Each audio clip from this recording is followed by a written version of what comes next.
Hey there everybody, how you doing on this fine day? Well, welcome back to 15 Minutes of Free Thinking with Carpo, and today we're going to talk about confidence and leadership. It's an interesting topic. It's one that I haven't really talked about much as far as the leadership role or being a leader. Now, I know some people, I suppose everyone has their own view of what a good leader is, but something I came across in my studies inspired me to make this video. And it was an article I was reading about confidence and being an effective leader and the reasons why people take leadership roles. And it was basically a very simple sentence. I tried to find it so I could read it to y'all, but I don't recall where I saw it. But in essence, it said, there are people who desire leadership from an early time, and they pursue leadership roles in order to either have material gain, wealth, or power over others in their lives. Then there are the people who feel called to lead because they see what's going on around them. In other words, those who never intended to lead or teach, but they see something that they feel needs to be rectified, and so they share their ideas with the world and end up leading and teaching for the sake of bettering all of us, instead of just for the sake of making their ego swell with pride.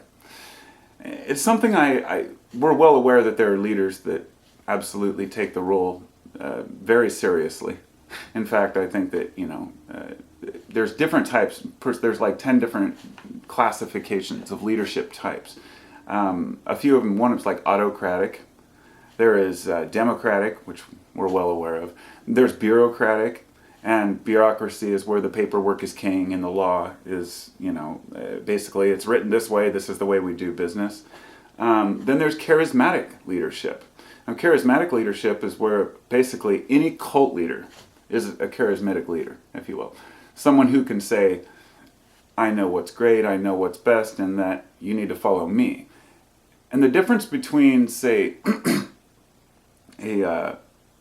there's also, don't want to get too far off track here. I just want to cover the last one. There's transactional is another one where basically all that matters is it's the carrot on the stick. It's that if I do this, I can get to this position. Then I could be assistant manager. Then I could be manager. And it's all about climbing this ladder in these transactional things like filling your quota or whatnot. Different ways of, and I'm not saying any one way is better than the other.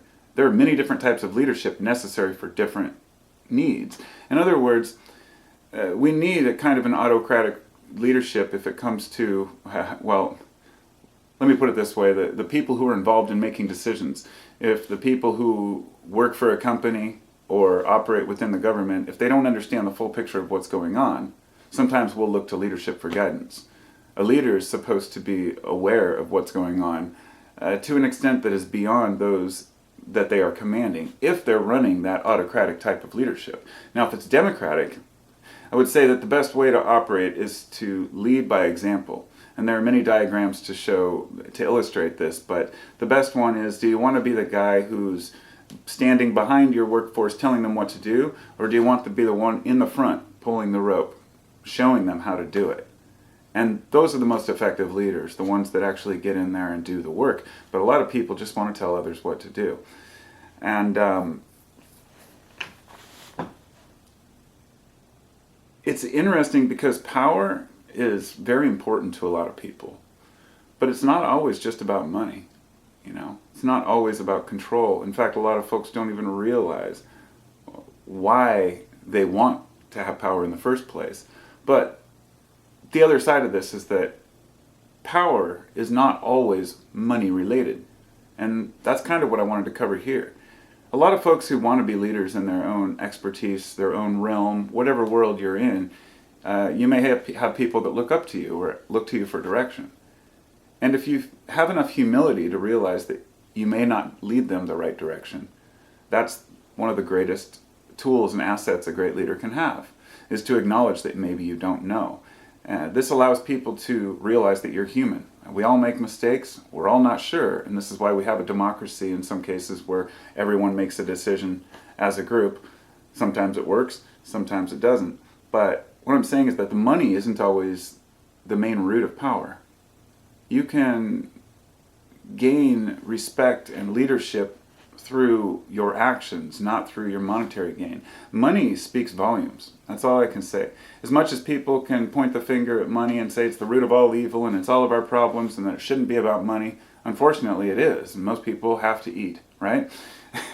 We have to survive. We have to live. Some people take it beyond their basic means. And one of the scariest things is the types of people who want to lead, not for the sake of money or for power, but just for, well, I would say not for money, but for power, specifically over other people.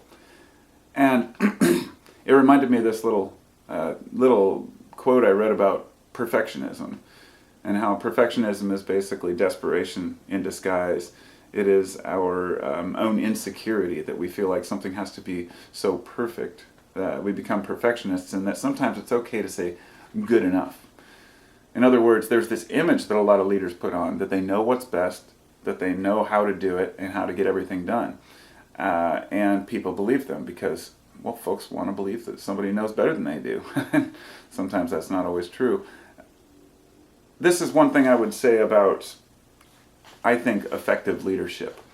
If the leader were to leave the picture, if the leader were to disappear tomorrow, could those who are led carry on without the leader? And I think that the greatest leaders are unseen. The greatest leaders, they're only there when they're needed. They want the people to feel like they're doing the work. So it's hard because I'm not really defining leadership. You may be thinking of a corporation, you may be thinking of a country. It could be just, you could be somebody who posts on Reddit that people look up to, or making YouTube videos, or somebody who is a journalist on the side who is sharing important stories with people. That's a form of leadership, you know? That's trying to help lead the people, and a lot of us have this. Myself personally, I have this part of me that says, well, I don't know enough, and I'm not there, and it's not, what I know isn't good enough or consistent enough for me to actually feel like a leader. And that's fine, because at this point in my life, I don't really have anyone to lead or any need to. But I'm trying to build the confidence within myself, so later in life, maybe when I'm called upon for a leadership role, at least I'll know the value of being a good leader and not let it go to my head like so many people do. Or perhaps I'll never lead anyone, and so be it. That's fine. I mean, I'm sure some of you out there look up to me and some of my opinions. I have to be the first one to tell you that I might be full of shit, and your life, just because my life goes a certain way and I have certain decisions doesn't mean that's going to be best for you. And there are so many people telling you what's best for you. That's not, in my opinion, telling others what's best for them is something that is so arrogant and so outside the realm of any leadership expertise, maybe pertaining to certain situations, but everybody's unique. Once we realize that, then you see all the different styles of not just... and being human is amazing. We really try to categorize things into saying these are leaders and these are followers and this is black and this is white and this is good and this is bad. And in the meantime, a lot of folks try to dismiss leaders outright. In fact, this was kind of a mindset I had in the past. It comes down to the hierarchical thinking, whether or not humans have a hierarchy, whether or not humans naturally crave leadership, or whether they crave others giving them direction, and it seems that people do. It seems that the tribe kind of dictates, goes off the rails a little bit, but sometimes dictates what we value as a whole. And I don't know, being human's complicated. I just feel like I'm just mumbling at this point because just to cover a few more points here. Self-doubt is very natural. Self-doubt is something that if you don't have it, you're probably suffering from the Dunning-Kruger effect. Basically, the dumber you are, the smarter you think you are, in a nutshell. And this has been shown to be true time and time again as I meet more and more people. the complete fools who call everybody else the sheeple and everybody else the idiots. And, it seems like the more you learn, the more you understand, you'd think that the more confident you would be. And in many cases, this is true. But in my experience, the more you truly understand, the less you realize you know. And that's where the Socratic wisdom was perfect, and the idea of Descartes, I think, therefore I am, these silly little quotes that we have through history, they mean a lot in the big picture. In a nutshell, when you strip everything away, we've created these systems. So the leaders that we have within our society are leaders that are accepted by the people. We say that this is what we consider a good leader to be. And so therefore we should hold them to standards which we consider to be valuable. The interesting thing is that I've noticed, right now we hold each other to higher standards than we hold our leaders. We have become so acceptant that the CEOs are going to be all in it for the money, and it's all going to be about profit at the cost of the environment. It's all about the shareholder profits, and when it comes to the government, it's all about who's lobbying the best, and which guy can come into office saying, I can solve all your problems, and I'm the only one who can. And when when you look at this with a truly honest, strip off the rose-colored glasses and the big strong man attitude and what you think is the alpha male complex, and say, wait a minute, a strong leader shouldn't have to defend themselves against every single verbal attack. In other words, they show their weakness. It shows this, an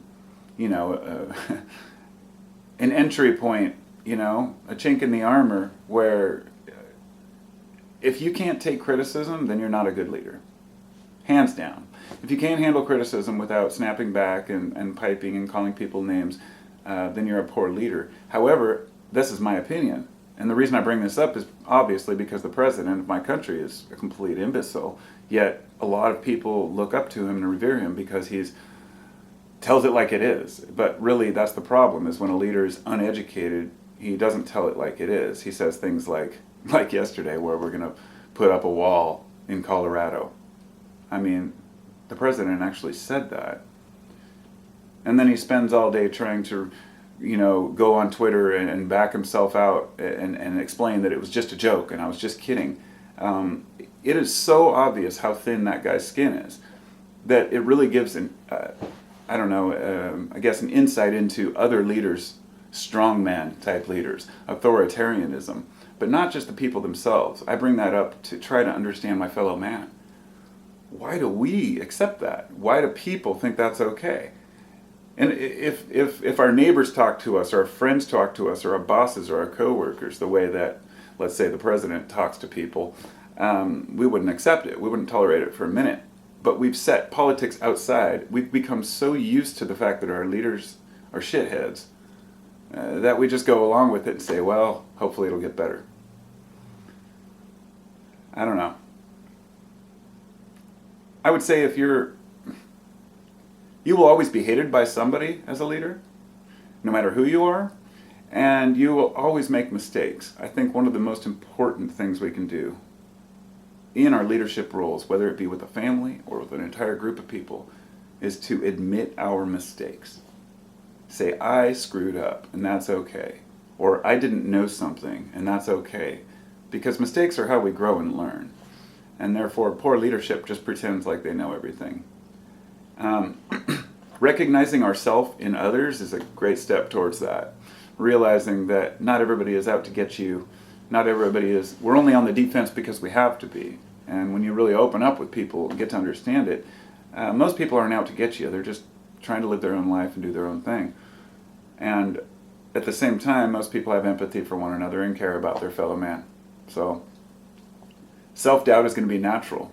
And it's balancing this humility with this confidence and humility balance. I saw a great diagram, an illustration of a seesaw where you fall too far with your arrogance or your acceptance of yourself and confidence, and you fall into arrogance.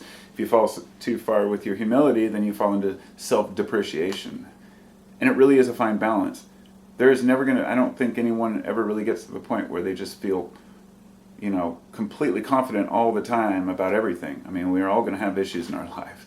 If we do feel too confident about everything, then maybe we're not learning from our mistakes. But my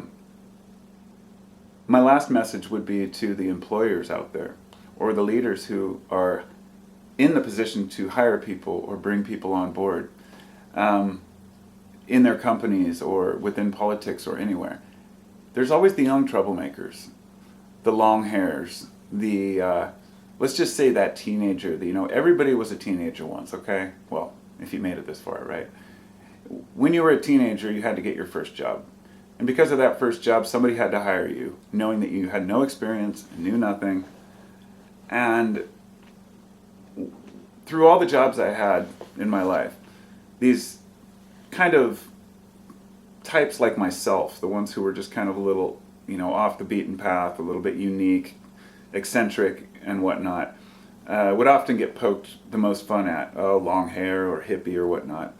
But these people, I see, became some of the most well-rounded individuals. The ones who were, let's just say the troublemakers don't always turn out to be troublemakers. Sometimes they can be some of the best employees. I was a troublemaker, but I worked my ass off for my bosses. So a good leadership also recognizes that part within other people that says, just because a person dresses a certain way or looks a certain way or talks a certain way doesn't mean that we can assume that we know what their value is within the workforce or within anything, I guess. We all want to feel like we belong. We all want to be part of something. I sure as hell don't want to be a leader of the free world, or manage millions of people, and I don't think anyone should. I think we should all be in smaller communities where we can actually answer to one another, where if you have a problem, you can go down and talk to your leader and say, I have a problem, and have them actually listen. But the world has multiplied. It's doubled in population since I was born, and it's just crazy to think of where we might be, in 40, 50 years, where we could be if we had good leadership. And it's just unfortunate that we don't. And the people who have the most money and the most power have the least interest in helping the average man. I hope that changes. Talk to y'all later. Be well, my friends.